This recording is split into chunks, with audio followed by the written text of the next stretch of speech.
रुमानपुर गांव एक बहुत ही खूबसूरत सा गांव था जो कि पहाड़ों के पीछे बसा हुआ था। वैसे तो ये गांव ज़्यादा विकसित नहीं था, लेकिन वहाँ के लोग आपस में मेहनत करके ही अपनी गुजर बसर कर लिया करते और अपने सारे ज़रूरत की सामान इस्तेमाल करने के लिए उन्हें अपने गांव के मुखिया पर निर्धारित रहना पड़ता था। वो मुखिया जो भी कहे उन सबको वही करना होता था। कड़ाके की ठंड पड़ने लगी थी। सारे गांव वाले बस इसी ख्याल में डूबे हुए थे कि अब ना जाने कौन सा कार्य हमसे मुखिया जी कराएंगे, अब कैसे हमारा गुजर बसर होगा। उनके मेहनत के बचे हुए पैसे भी उस गांव का मुखिया उन लोगों के हाथों में नहीं देता, ताकि गांव वाले उसके चरण में हमेशा के लिए गिरे रहें और एक एक पैसे के लिए उसके मोहताज रहें।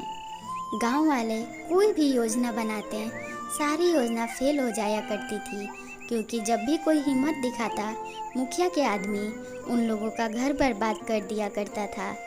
उनके अपने खेतों के फसल भी उनके अपने पैसों में नहीं बदल पा रहे थे, क्योंकि सारे फसल का पैसा मुखिया जी ही ले लिया करते थे। अब गांव वाले परेशान रहने लगे और ये सोचने लगे कि कैसे वो लोग मुखिया जी से बचें। उन मुखिया जी तो मुखिया जी, उनकी पत्नी भी गांव वालों के घर में आती और बेवजह उनसे कोई ना कोई काम करवा लिया करती थी। चाय नाश्ता पानी करते और घूमते फिरते थे वो लोग। गांव वाले मुखिया जी के दबदबे से घबराए हुए थे। समोसे वाले दुकान पे एक दिन मुखिया जी की पत्नी जाती और कहती, मुझे आज बहुत सारे बारातियों को खिलाने के लिए समोसा चाहिए। दोनों पति पत्नी उदास मन से समोसा बनाने में लग जाते। वो सारा समोसा लेके मुखिया जी अपने पत्नी के मायके यहाँ चले जाते।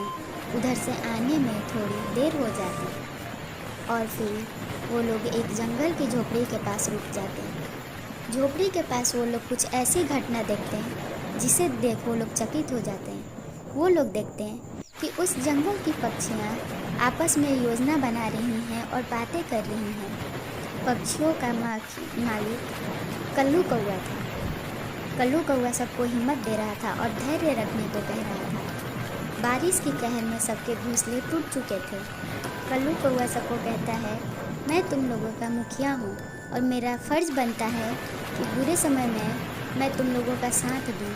मेरे रहते तुम लोगों को घबराने की ज़रूरत बिल्कुल नहीं है। उन सबको थोड़ा हिम्मत मिलता और फिर सबके चेहरे पे हंसी आ जाती। ये सब देखने के बाद उस गांव के मुखिया को ये समझ तो आ जाता कि अगर लोगों ने मुझे मुखिया बनाया है और इस पद तक लाके खड़ा किया है, तो मुझे उन सब की सुरक्षा करनी चाहिए, कम से कम उनके हक के पैसे देने चाहिए। इधर मुखिया जी की पत्नी अपने पति का इंतज़ार कर रही थी।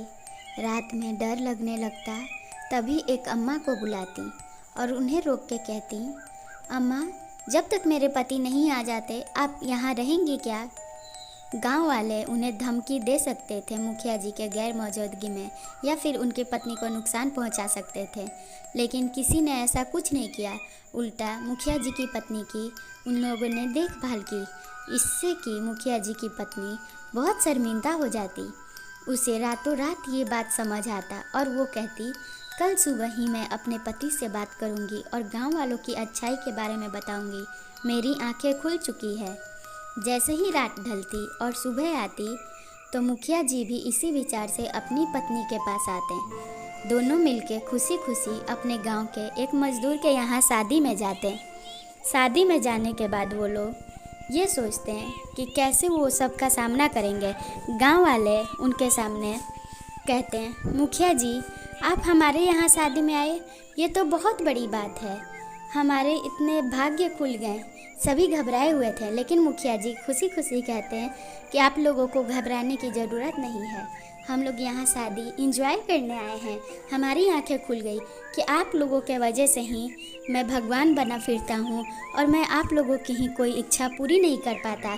मुझे एक चिड़िया ने ये बात सिखा दिया, जब उन लोगों में इतनी एकता और प्यार है तो हम इंसानों को किस बात का घमंड। लोग जब हमें किसी पद पे लाके खड़ा करते हैं तो हमें सामने वाले की इज्जत और देखभाल करनी चाहिए।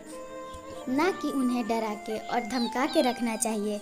गांव वाले खुशी से झूम उठते और अगले सुबह से ये नियम निकल जाता कि जो जितना मेहनत और मजदूरी करेगा उन्हें उनके हक का पैसा मिलेगा और खुले विचारों के साथ जीने की आज़ादी भी। गांव वाले के दिन लौट जाते हैं और वो लोग मुखिया जी की वाहवाही करते नहीं थकते। फिर से वो गांव एकदम से लहर चहर से भर जाता और सभी गांव वाले मुखिया जी के साथ प्यार से रहने लगते बिना घबराए हुए। ऐसी कहानी देखने के लिए चैनल सब्सक्राइब कर वीडियो को एक लाइक ज़रूर कर दे।